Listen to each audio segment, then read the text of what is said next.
Hello and welcome to Smash Writing. I'm your host, Justin. I'm your other host. This is the movie review for the Nun. Such a dick. I'm your other host, Paul, and we are doing this like continue whether it's consciously or subconsciously or planned or not planned. It's planned. Somewhat. I mean, it's once every month almost. We're doing this Conjuring universe. Okay, we broke down one. We broke down two. Now we're kind of getting into the, well, there's only two, but now we're doing the spin-offs. We went with the Nun because he left it up to me to pick.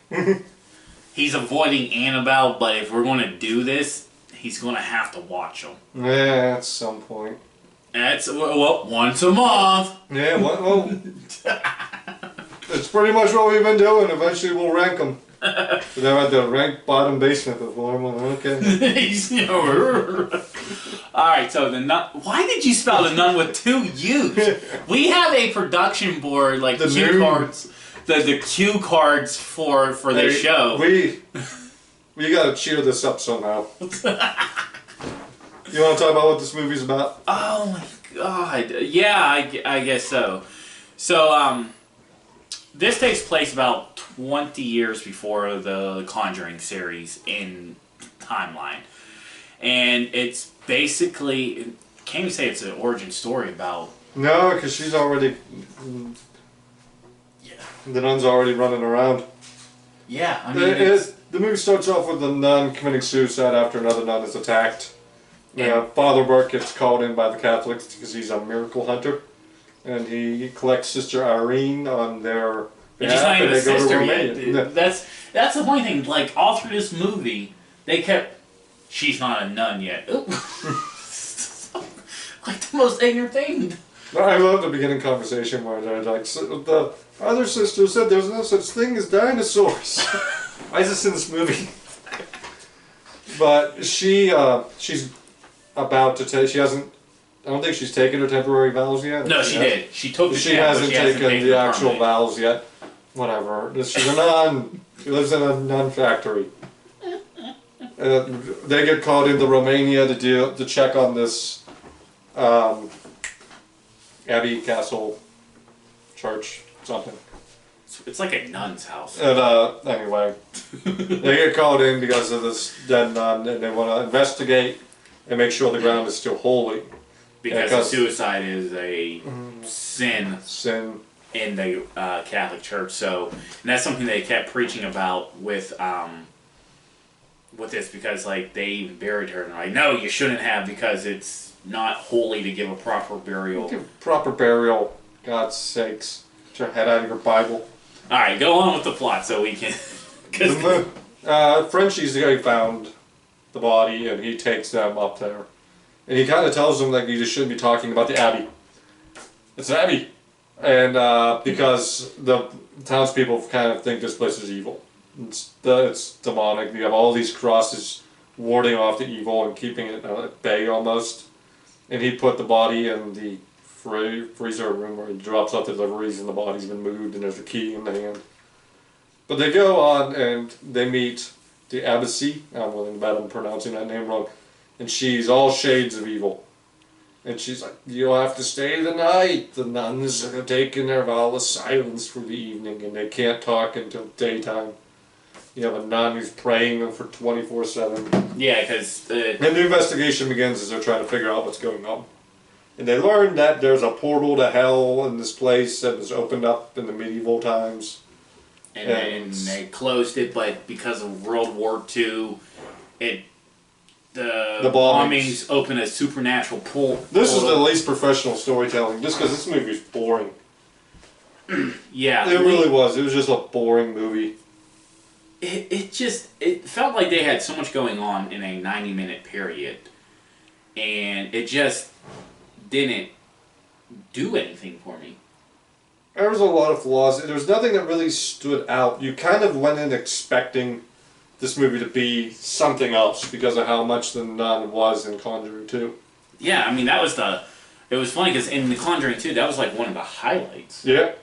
And you were excited to see her again because she was such a presence. And when they announced that they were getting this type of movie, you really got psyched because you're like, oh man, we got 5 minutes of this nun in The Conjuring 2, to the point where she wasn't even the actual story. She was a subplot tool, and she almost was right up there with the plot.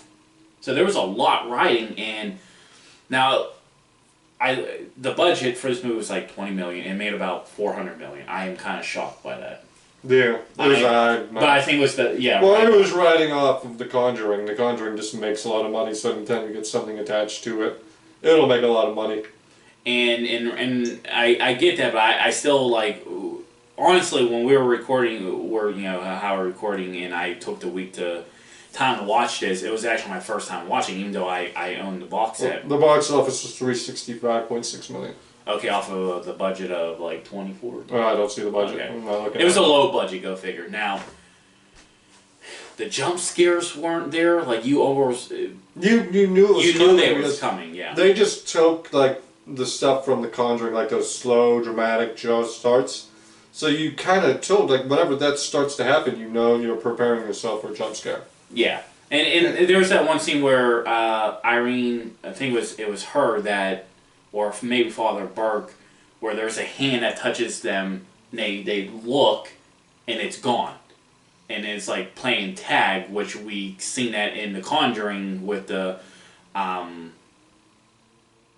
game that the kids played with the parents, like the spirit did it, the demon or spirit, whatever it did. Yeah. So you knew the game was coming. They had like one legit jump scare, I guess, and that was when Irene was walking in the catacombs and you see the nun behind her, and she gets attacked by the second nun. Yeah, that's pretty much the only it. Are you? God, we are just non-stop bashing this right now. Even the part with Burke in the casket, we'll get to this second. You know, like you're looking at his feet, you know the scare's not coming from there. You know it's going to come from behind him. Yeah. Yeah, everything is so telegraphed. And there was no way she could have known Burke was in that grave. Well, he was ringing the bell. Well, the bell was ringing whenever they first arrived, and they learned about the bell. Yeah. To set up the foreshadowing for later. Like, she heard a bell, like, there's no reason to assume that he was in there. And she didn't even call to him until she had her head pushed against the ground. I think this is one of those things where they dropped the ball hard on this one. Like, you want to know why? Because I'm going to say this, because I know what everyone's response will be, so I'll get to that. The nun should have won. And I know you're going to say, well, the nun possessed Frenchie, and that led up to the video the Warrens were showing in Conjuring 1. We see them in the movie. No. That's cheap. That's bad. You had the nun being a force of nature through this movie. They could have done should have several just films. wiped out everyone and walked out as Frenchie. And they didn't. Yes. Instead, they eventually had the Warrens beating them several times because they possessed Frenchie.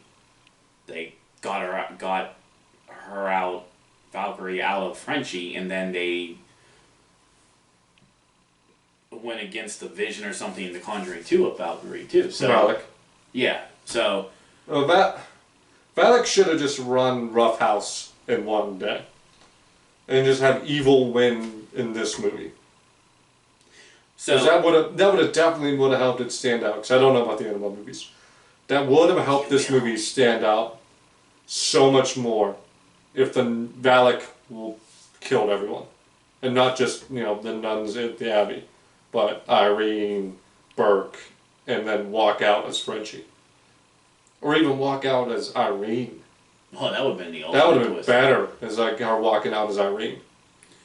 So in the end, it kind of left us disappointed.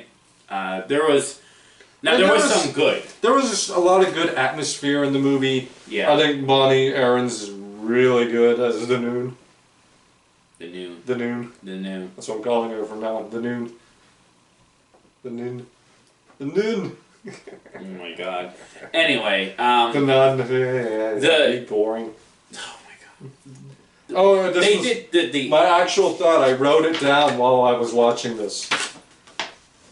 If they remake Who Framed Roger Rabbit, Damien Butcher would be perfect for Judge Doom. That's how bored I got. Fucking fantasy cast. He wasn't taking notes for the show. He was Doom. taking notes because he was bored out of his mind with this movie. I said I just lost track of how much was going on because it just twists and turns that was just... Oh, you know what? I did laugh pretty hard at one of the speeches. I'm like looking at this, I'm like, what did I write that for?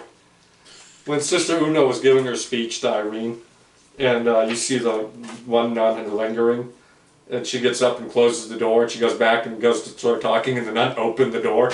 Like, I found that too funny. Like, you will not absolve my eavesdropping. I will open this door and listen to Honestly, when I got the feel for this film, it was like they were trying to be like a good horror movie of the 70s type of feel. The atmosphere was really going that way. But then they just put too much modern day. It felt like two different films. I'll say this. We're going to probably talk about it again later. For a different movie another day. I don't know why they withheld showing Valak and the nun for so long. And for the most part, they keep her hidden in the shadows until the climax. Why? And a lot of horror movies do this. It's a trope, I get it. But I think that's one that should stop. We know what Valak looks like. We're here to see Valak. You called the movie The Nun that got introduced. Show her instead of just put it in like reflections and little glimmers of light through the shadows. And you know, really put her on display. I'll be honest with like when I was thinking like before when this film came out and I wanted to watch it and you know I was like, oh, it's going to be based on that character and all that. I really thought it was going to be like an origin story type of deal. Well, it is an origin story. And she came from the gates of hell that the one guy built the abbey for. Well, yeah, I think I was just expecting they couldn't have just rushed it. They just like thrown that in there real quick at the. Yeah, it was like no true thing that we well, really. That even that came out weird during Una's speech about it. It was a portal. This place is built to open the gates of hell. Like, what are you? Thank you for just throwing it all out there. It's so random about it. It's stopped by the one vial of the Christ of blood that they just happen to have in the wall.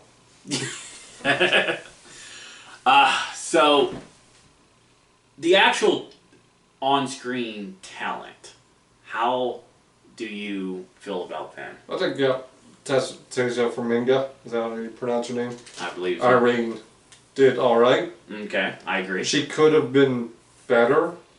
If they would have bookended, came into this with the idea of having the nun win.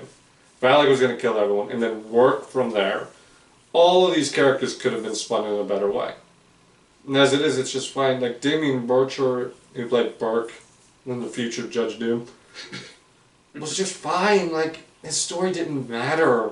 You didn't need him. Like, you could have cut out his side story of the little boy during the war. And then you got Frenchie. Frenchie.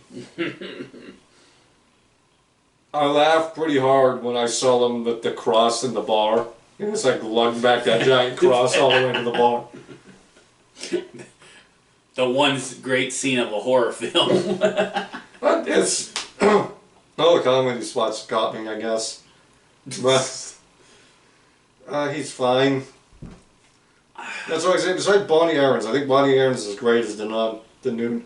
The Nuun. Oh my god. But short of that, this movie... Disappointed. It should have been better. They got lazy because they were like, people are going to go see it because it's part of the Conjuring verse. And we're bringing in the Nuun. And they should have tried harder. Definitely should have put more thought into it. So what's your overall grade? C. I'm actually going to go with D. A high D. I mean, if you maybe like 68%, maybe 69. Well, the only reason this is not getting a D or a failing is because, of course, it would go 69. Fucking perv. You were just baptized. I'm telling the priest.